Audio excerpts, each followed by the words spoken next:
आप सभी को जय मसीह की। आप सब कैसे हैं? हम उम्मीद करते हैं कि आप लोग परमेश्वर के अनुग्रह से अच्छे होंगे।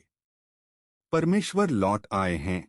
हमें परमेश्वर की संतुष्टि प्राप्त करने के लिए कैसे स्वागत करना चाहिए और स्वर्ग के राज्य में प्रवेश करना चाहिए।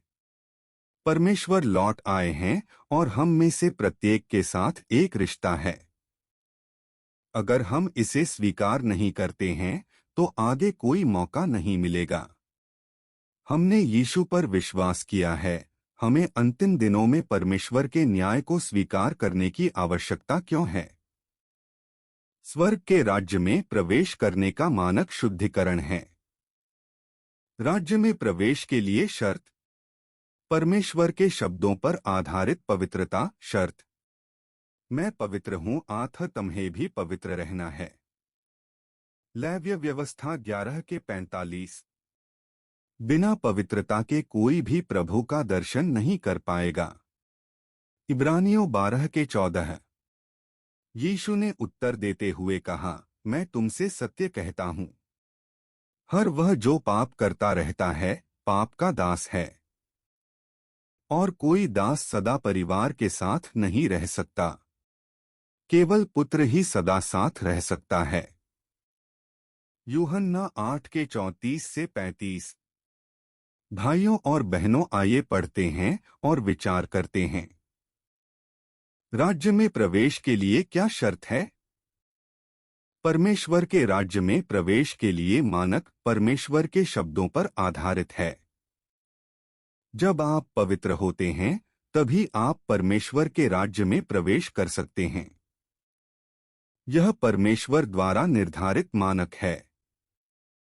हालांकि कुछ पादरियों का कहना है कि अधिक चढ़ावा, अधिक काम या अच्छे कर्म करना परमेश्वर के राज्य में प्रवेश कर सकता है। सही बात। लोगों द्वारा निर्धारित सभी मानक गलत हैं। केवल परमेश्वर के शब्दों के अनुसार हम परमेश्वर के राज्य में प्रवेश कर सकते हैं। परमेश्वर के शब्दों में यह कहता है कि व्यक्ति को परमेश्वर के राज्य में प्रवेश करने के लिए पवित्रता प्राप्त करनी चाहिए, और पवित्रता का अर्थ है फिर से पाप न करना। पापी परमेश्वर के राज्य में प्रवेश नहीं कर सकता। लेकिन क्या अब हम पाप नहीं करते? क्या हम पवित्र हैं? वास्तव में नहीं। हम अपराध करते हैं और हर दिन हमारे पापों को स्वीकार करते हैं। चाहे बाहरी व्यवहार कितना भी अच्छा क्यों न हो, हमारा मन बटा विचार अभी भी पाप करता है। स्पष्टीकरण: पादरी मानव है। यदि उसके शब्द परमेश्वर के शब्दों पर आधारित नहीं हैं, तो वे सटीक नहीं हैं। वे मानवीय शब्द हैं। हम परमेश्वर के शब्द को सुनते हैं, लेकिन मनुष्य के शब्द को नहीं। अधिक चीजों को करना और अच्छा कार्य करना मतलब यह नहीं है कि आप पवित्र होंगे। प्रभु यीशु ने कहा कि पापी लोग स्वर्ग के राज्य में प्रवेश नहीं कर सकते। यदि आप पवित्र नहीं हैं, तो आप परमेश्वर को नहीं देख सकते। जब हम प्रभु यीशु पर विश्वास करते हैं, तो हम क्यों पाप करते हैं? हमने पहले ही अपने पापों को स्वीकार कर लिया है। हम अब भी पाप क्यों करते हैं? क्यों इतने सारे पाप हैं जिन्हें हटाया नहीं गया है? सर्वशक्तिमान परमेश्वर के वचन कहते हैं, मनुष्य ने बहुतायत से अनुग्रह प्राप्त किया, जैसे देह की शांति और खुशी, एक व्यक्ति के विश्वास करने पर पूरे परिवार की आशीष और बीमारियों से चंगाई इत्यादि। शेष मनुष्य के भले कर्म और उसका ईश्वर के अनुरूप प्रकटन था। यदि मनुष्य इस तरह के आधार पर जीवन जी सकता था, तो उसे एक उपयुक्त विश्वासी माना जाता था।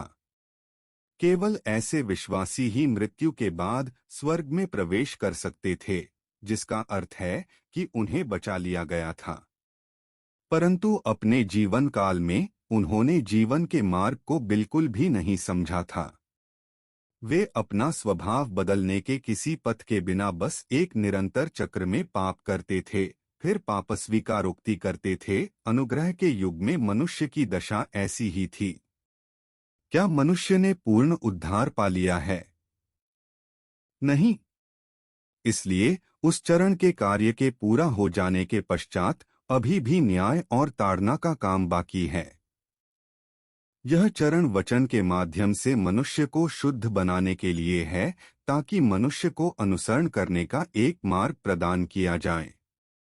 यह चरण फलप्रद या अर्थपूर्ण नहीं होगा यदि यह दुष्टात्माओं को निकालना जारी रखता है, क्योंकि यह मनुष्य के पापी प्रकृति को दूर करने में असफल हो जाएगा और मनुष्य केवल पापों की क्षमा पर आकर रुक जाएगा।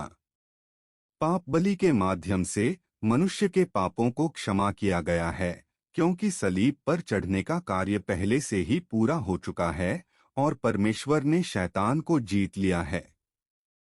परंतु मनुष्य का भ्रष्ट स्वभाव अभी भी उसके भीतर बना हुआ है और मनुष्य अभी भी पाप कर सकता है और परमेश्वर का प्रतिरोध कर सकता है। परमेश्वर ने मानवजाति को प्राप्त नहीं किया है। इसीलिए कार्य के इस चरण में परमेश्वर मनुष्य के भ्रष्ट स्वभाव को प्रकट करने के लिए वचन का उपयोग करता है और मनुष्य से सही मार्ग के अनुसार अभ्यास करवाता है। यह चरण पिछले चरण की अपेक्षा अधिक अर्थपूर्ण और साथ ही अधिक लाभदायक भी है, क्योंकि अब वचन ही है जो सीधे तौर पर मनुष्य के जीवन की आपूर्ति करता है और मनुष्य के स्वभाव को पूरी तरह से नया बनाए जाने में सक्षम बनाता है। यह कार्य का ऐसा चरण है जो अधिक विस्तृत है। इसलिए अंत के दिनों में देहधारण ने परमेश्वर के देहधारण के महत्व को पूरा किया है और मनुष्य के उद्धार के लिए परमेश्वर की प्रबंधन योजना का पूर्णतः समापन किया है। देहधारण का रहस्य 4। सर्वशक्तिमान परमेश्वर के शब्दों से हम समझते हैं कि प्रभु यीशु ने जो काम किया था वह सिर्फ बीमारों को ठीक करने और राक्षसों को बाहर निकालने और लोगों को छुड़ाने का काम करने के लिए था। जब लोग प्रभु यीशु के उद्धार को स्वीकार करते हैं तो उनके पास पाप बलि होगी और वे पाप करने पर प्रभु यीशु के समक्ष मांग सकते और अपने पापों को स्वीकार कर सकते हैं। लेकिन लोग अभी भी पाप करते हैं और उनके पापों को पूरी तरह से हल नहीं किया गया है, क्योंकि प्रभु यीशु ने मानव पापों को पूरी तरह से हल करने का काम नहीं किया। हमारी पापी प्रकृति हमारे अंदर गहराई से पैठ जमाए है और हम इसके द्वारा नियंत्रित होते हैं। हम अक्सर पाप करते रहने के अलावा और कुछ नहीं कर सकते। ये सिर्फ कुछ उदाहरण हैं। जब दूसरे लोग हमारे हितों के खिलाफ जाकर काम करते हैं तो हम उनसे नफरत करते हैं और यहाँ तक कि उनसे नाराज हो जाते हैं। आम तौर पर हम कहते हैं कि हम परमेश्वर के प्रति निष्ठावान रहेंगे और उसकी आज्ञा मानेंगे, लेकिन जब कुछ ऐसा होता है जो हमें पसंद नहीं होता तो हम परमेश्वर को गलत समझते हैं और उसे दोष देते हैं और गंभीर मामलों में तो हम परमेश्वर को छोड़ तक देते हैं। इससे पता चलता है कि हमने पाप की बेड़ियों और बंधनों से खुद को नहीं छुड़ाया है। हम अभी भी पाप करने और फिर उसे स्वीकार करने की अवस्था में रह रहे हैं। हमें देहधारी परमेश्वर की आवश्यकता है जो हमें हमेशा के लिए भ्रष्टाचार से मुक्त करे और न्याय का कार्य करे। हम सभी इस बाइबल वचन को जानते हैं, है ना? बिना पवित्रता के कोई भी प्रभु का दर्शन नहीं कर पाएगा। इब्रानियों 12:14।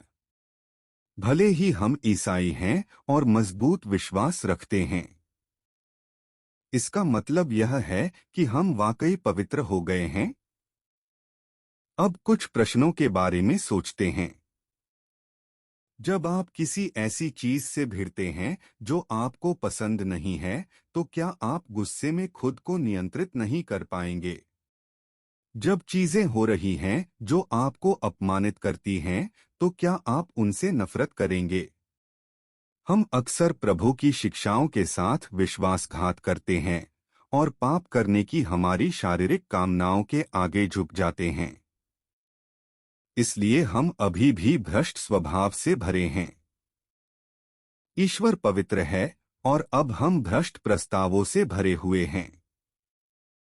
यदि हम शुद्ध नहीं होते हैं और बदलते हैं, जब परमेश्वर आत्मा में मनुष्य के रूप में प्रकट होता है, हम परमेश्वर को देखने के योग्य नहीं हैं। हम हमारे भ्रष्ट स्वभाव के कारण परमेश्वर द्वारा नाश कर दिए जाएंगे। अंतिम दिनों में परमेश्वर को न्याय का कार्य करने की आवश्यकता क्यों है? आइए एक उदाहरण बनाएं। हमने घास को दरांती से काटा, लेकिन जल्द ही यह फिर से बढ़ेगी। यदि हम इसे फिर से काटते हैं तो यह फिर से बढ़ेगा। क्यों? क्योंकि जमीनी स्तर पर वह अभी भी हैं। घास को पूरी तरह से हटाने के लिए हम क्या कर सकते हैं? हम घास की जड़ को बाहर निकाल सकते हैं और यह आगे नहीं बढ़ेगा। हमारा पाप इस घास की तरह ही है। हालांकि हम अपने पापों को स्वीकार करते हैं, लेकिन हमारा पापी स्वभाव अभी भी है। यदि हम पाप नहीं करना चाहते हैं तो हमें अपने पापी स्वभाव से छुटकारा पाना चाहिए। प्रभु यीशु का काम लोगों के पापों को क्षमा करना, जैसे घास काटना। अंतिम दिनों में सर्वशक्तिमान परमेश्वर का काम मानव पापों की जड़ों को हटाना है, जैसे घास की जड़ को हटाना। मानव पाप की समस्या को पूरी तरह से हल करना और हमें शुद्ध करना और बदलना है। यदि हम केवल प्रभु यीशु पर विश्वास करते हैं तो क्या हम स्वर्गीय राज्य में प्रवेश कर सकते हैं? नहीं, क्योंकि प्रभु यीशु ने शुद्धिकरण का काम नहीं किया। हमें अंतिम दिनों में परमेश्वर के नए कार्य को स्वीकार करना चाहिए। हम अभी भी पाप करते हैं और परमेश्वर के राज्य में प्रवेश नहीं कर सकते हैं, इसलिए हमें क्या करना चाहिए? क्या अंतिम दिनों में मुक्ति है? आइए कुछ शास्त्र देखें। जो विश्वास से सुरक्षित है, उन्हें वह उद्धार जो समय के अंतिम छोर पर प्रकट होने को है, प्राप्त हो। 1 पतरस 1:5। सो वैसे ही मसीह को एक ही बार अनेक व्यक्तियों के पापों को उठाने के लिए बलिदान कर दिया गया, और वह पापों को वहन करने के लिए नहीं, बल्कि जो उसकी बाट जोह रहे हैं, उनके लिए उद्धार लाने को फिर दूसरी बार प्रकट होगा। इब्रानियों 9:28। यदि कोई मेरे शब्दों को सुनकर भी उनका पालन नहीं करता तो भी उसे मैं दोषी नहीं ठहराता, क्योंकि मैं जगत को दोषी ठहराने नहीं बल्कि उसका उद्धार करने आया हूँ। जो मुझे नकारता है और मेरे वचनों को स्वीकार नहीं करता, उसके लिए एक है जो उसका न्याय करेगा। वह है मेरा वचन जिसका उपदेश मैंने दिया है। अंतिम दिन वही उसका न्याय करेगा। यूहन्ना 12:47-48। बाइबल से हम देखते हैं कि प्रभु यीशु के पास अंतिम दिनों में उद्धार का एक और कदम है जो इस समस्या को हल करना है। बाइबल में यह आधार है और प्रभु यीशु फिर से काम करने के लिए आएंगे। हम स्वीकार करते हैं कि प्रभु यीशु का उद्धार केवल पापों की क्षमा के लिए है, लेकिन पापों की शुद्धि के लिए नहीं। यदि हम पाप को शुद्ध करना चाहते हैं तो हमें अंतिम दिनों में प्रभु यीशु की वापसी को स्वीकार करना चाहिए। सर्वशक्तिमान परमेश्वर वास्तव में प्रभु यीशु की वापसी है और पाप के शुद्धिकरण का काम करता है। सर्वशक्तिमान परमेश्वर के वचन कहते हैं, पाप बलि के माध्यम से मनुष्य के पापों को क्षमा किया गया है, क्योंकि सलीब पर चढ़ने का कार्य पहले से ही पूरा हो चुका है और परमेश्वर ने शैतान को जीत लिया है। परंतु मनुष्य का भ्रष्ट स्वभाव अभी भी उसके भीतर बना हुआ है और मनुष्य अभी भी पाप कर सकता है और परमेश्वर का प्रतिरोध कर सकता है। परमेश्वर ने मानवजाति को प्राप्त नहीं किया है। इसीलिए कार्य के इस चरण में परमेश्वर मनुष्य के भ्रष्ट स्वभाव को प्रकट करने के लिए वचन का उपयोग करता है और मनुष्य से सही मार्ग के अनुसार अभ्यास करवाता है। यह चरण पिछले चरण की अपेक्षा अधिक अर्थपूर्ण और साथ ही अधिक लाभदायक भी है, क्योंकि अब वचन ही है जो सीधे तौर पर मनुष्य के जीवन की आपूर्ति करता है और मनुष्य के स्वभाव को पूरी तरह से नया बनाए जाने में सक्षम बनाता है। यह कार्य का ऐसा चरण है जो अधिक विस्तृत है। इसलिए अंत के दिनों में देहधारण ने परमेश्वर के देहधारण के महत्व को पूरा किया है और मनुष्य के उद्धार के लिए परमेश्वर की प्रबंधन योजना का पूर्णतः समापन किया है। देहधारण का रहस्य 4। स्वर्ग के राज्य का एकमात्र तरीका। सर्वशक्तिमान परमेश्वर के वचन कहते हैं, तुम सिर्फ यह जानते हो कि यीशु अंत के दिनों में उतरेगा, परंतु वास्तव में वह कैसे उतरेगा? तुम लोगों जैसा पापी, जिसे परमेश्वर के द्वारा अभी अभी छुड़ाया गया है और जो परिवर्तित नहीं किया गया है या सिद्ध नहीं बनाया गया है, क्या तुम परमेश्वर के हृदय के अनुसार हो सकते हो? तुम्हारे लिए, तुम जो कि अभी भी पुराने अहम वाले हो, यह सत्य है कि तुम्हें यीशु के द्वारा बचाया गया था और कि परमेश्वर द्वारा उद्धार की वजह से तुम्हें एक पापी के रूप में नहीं गिना जाता है, परंतु इससे यह साबित नहीं होता है कि तुम पापपूर्ण नहीं हो और अशुद्ध नहीं हो। यदि तुम्हें बदला नहीं गया तो तुम संत जैसे कैसे हो सकते हो? भीतर से तुम अशुद्धता से घिरे हुए हो, स्वार्थी और कुटिल हो, मगर तब भी तुम यीशु के साथ अवतरण चाहते हो। क्या तुम इतने भाग्यशाली हो सकते हो? तुम परमेश्वर पर अपने विश्वास में एक कदम चूक गए हो। तुम्हें मात्र छुटकारा दिया गया है, परंतु परिवर्तित नहीं किया गया है। तुम्हें परमेश्वर के हृदय के अनुसार होने के लिए परमेश्वर को व्यक्तिगत रूप से तुम्हें परिवर्तित और शुद्ध करने का कार्य करना होगा। यदि तुम्हें सिर्फ छुटकारा दिया जाता है तो तुम पवित्रता को प्राप्त करने में असमर्थ होंगे। इस तरह से तुम परमेश्वर के आशीषों में साझेदारी के अयोग्य होंगे, क्योंकि तुमने मनुष्य का प्रबंधन करने के परमेश्वर के कार्य के एक कदम का सुअवसर खो दिया है, जो कि परिवर्तित करने और सिद्ध बनाने का मुख्य कदम है। और इसलिए तुम एक पापी जिसे अभी अभी छुटकारा दिया गया है, परमेश्वर की विरासत को सीधे तौर पर उत्तराधिकार के रूप में पाने में असमर्थ हो। पदवियों और पहचान के संबंध में, अंत के दिनों का मसीह जीवन लेकर आता है और सत्य का स्थायी और शाश्वत मार्ग लेकर आता है। यह सत्य वह मार्ग है जिसके द्वारा मनुष्य जीवन प्राप्त करता है, और यह एकमात्र मार्ग है जिसके द्वारा मनुष्य परमेश्वर को जानेगा और परमेश्वर द्वारा स्वीकृत किया जाएगा। यदि तुम अंत के दिनों के मसीह द्वारा प्रदान किया गया जीवन का मार्ग नहीं खोजते हो, तो तुम यीशु की स्वीकृति कभी प्राप्त नहीं करोगे और स्वर्ग के राज्य के फाटक में प्रवेश करने के योग्य कभी नहीं हो पाओगे, क्योंकि तुम इतिहास की कठपुतली और कैदी दोनों ही हो। केवल अंत के दिनों का मसीह ही मनुष्य को अनंत जीवन का मार्ग दे सकता है। मसीह द्वारा बोले गए सत्य पर भरोसा किए बिना जो लोग जीवन प्राप्त करना चाहते हैं, वे पृथ्वी पर सबसे बेतुके लोग हैं, और जो मसीह द्वारा लाए गए जीवन के मार्ग को स्वीकार नहीं करते हैं, वे कोरी कल्पना में खोए हैं। और इसलिए मैं कहता हूं कि वे लोग जो अंत के दिनों के मसीह को स्वीकार नहीं करते हैं, सदा के लिए परमेश्वर की घृणा के भागी होंगे। केवल अंत के दिनों का मसीह ही मनुष्य को अनंत जीवन का मार्ग दे सकता है।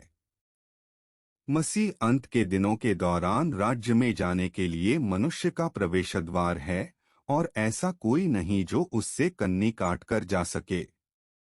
मसीह के माध्यम के अलावा किसी को भी परमेश्वर द्वारा पूर्ण नहीं बनाया जा सकता। तुम परमेश्वर में विश्वास करते हो, और इसलिए तुम्हें उसके वचनों को स्वीकार करना और उसके मार्ग का पालन करना चाहिए। सत्य को प्राप्त करने में या जीवन का पोषण स्वीकार करने में असमर्थ रहते हुए तुम केवल आशीष प्राप्त करने के बारे में नहीं सोच सकते हो। मसीह अंत के दिनों में आता है ताकि वह उसमें सच्चा विश्वास करने वाले सभी लोगों को जीवन प्रदान कर सके। उसका कार्य पुराने युग को समाप्त करने और नए युग में प्रवेश करने के लिए है, और उसका कार्य वह मार्ग है जिसे उन सभी लोगों को अपनाना चाहिए जो नए युग में प्रवेश करेंगे।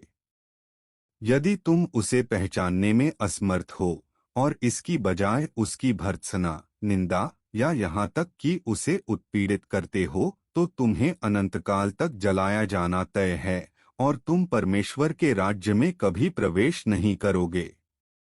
केवल अंत के दिनों का मसीह ही मनुष्य को अनंत जीवन का मार्ग दे सकता है।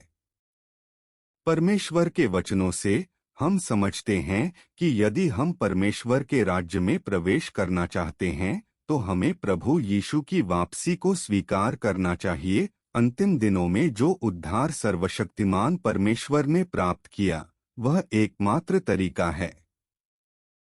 यदि हम प्रभु यीशु के उद्धार कार्य को स्वीकार नहीं करते हैं तो हम पाप की भेंट नहीं चढ़ा पाएंगे, हमें बचाया नहीं जा सकता है और हमारी आत्मा को अभी भी नरक में जाने की आवश्यकता है।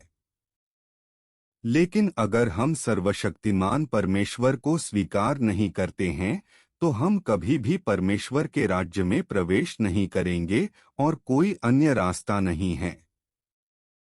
स्वर्ग के राज्य में प्रवेश करने के लिए सर्वशक्तिमान परमेश्वर द्वारा किए गए शुद्धि कार्य को स्वीकार करना चाहिए, क्योंकि सर्वशक्तिमान परमेश्वर यीशु को सफल करने का कार्य करने के लिए यहाँ हैं। यदि हम केवल यीशु के कार्य और अनुग्रह की युग के आधार पर बने रहेंगे तो हमें कभी भी परिवर्तन और स्वच्छ बनने का अवसर नहीं मिलेगा।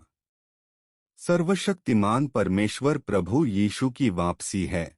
अगर हम इसे स्वीकार नहीं करेंगे तो क्या होगा? अंतिम दिनों का कार्य परमेश्वर के कार्य का अंतिम चरण है और जब काम का यह चरण समाप्त हो जाता है तो परमेश्वर का कार्य पूरी तरह से पूरा हो जाता है। यदि लोग अंतिम दिनों के काम को स्वीकार करते हैं तो वे परमेश्वर के राज्य में प्रवेश कर सकते हैं। यदि वे अंतिम दिनों के काम को स्वीकार नहीं कर सकते हैं तो वे पूरी तरह से समाप्त हो जाएंगे। यदि वे अंतिम दिनों के फैसले को याद करते हैं तो परमेश्वर के राज्य में प्रवेश करने का कोई अन्य तरीका नहीं होगा। इसलिए हमें परमेश्वर के कार्य के अवसर को समझना चाहिए, सच्चाई का अच्छी तरह से पालन करना चाहिए, परमेश्वर के न्याय को स्वीकार करना चाहिए और परिवर्तन को प्राप्त करना और परमेश्वर के राज्य में प्रवेश करना चाहिए। भाइयों और बहनों, हम देखते हैं कि पिछले दिनों का काम अंतिम मौका है और अब हमारे पास पाप से बाहर निकलने का एक रास्ता है। हमारे लिए परमेश्वर को बदलने और शुद्ध करने में विश्वास करने की आशा है। हम अब सच्चाई से लैस करने के लिए हर दिन इकट्ठा हो रहे हैं। अनजाने में हम बहुत सी सच्चाई को समझते हैं और हमारे पास अपने निपटान को बदलने का एक तरीका है। क्या हम आशा करते हैं कि हमारे परिवार और दोस्तों को भी समान लाभ होगा? क्या आपको उम्मीद है कि अंतिम दिनों में आपके परिवार और दोस्तों को मोक्ष मिल सकता है? यदि आप चाहते हैं कि वे इस शुद्धि को प्राप्त करें और स्वर्ग में प्रवेश करने के लिए बदल जाएं, तो क्या आप अपने मित्रों और रिश्तेदारों को हमारे साझा समूह में शामिल होने के लिए आमंत्रित करना चाहेंगे? उन्हें अंतिम दिनों का उद्धार और परमेश्वर का उद्धार भी प्राप्त करने दें। परमेश्वर का शुक्र है, यह सबसे बड़ा नेक काम है। परमेश्वर आपका भला करे। क्योंकि आपदा अब बदतर हो रही है, उन्हें पहले परमेश्वर के सामने आने दो। उन्हें अंतिम दिनों के नाव में प्रवेश करने दें, शरण में प्रवेश करें, अंतिम दिनों में परमेश्वर का उद्धार प्राप्त करें और परमेश्वर के राज्य में प्रवेश करें। वे भी आपकी सराहना करेंगे। परमेश्वर आपको अधिक पसंद करेंगे। आज की फेलोशिप के माध्यम से हर कोई स्पष्ट है। यदि आप समझ नहीं पा रहे हैं तो कृपया बेझिझक सवाल पूछें या मुझसे निजी तौर पर संपर्क करें। आमीन। आज का वचन इतना ही। अगले वचन के लिए चैनल सब्सक्राइब कर लीजिए और बेल आइकन दबाना न भूले ताकि जो भी वीडियो डालूं सबसे पहले आप तक पहुंच सके।